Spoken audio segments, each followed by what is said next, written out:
In this video today, we will see what to do if the Apple ID is grayed out in the settings of your iPhone.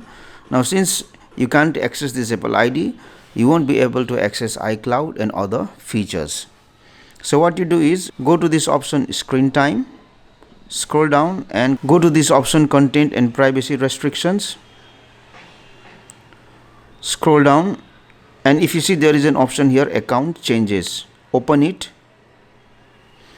enter the screen time passcode and select this option, allow for account changes. Once I do it, let me close this one. Go to settings again, and if you see now the Apple ID is enabled. If I go inside, I will be able to access iCloud and other features. Thank you for watching this video.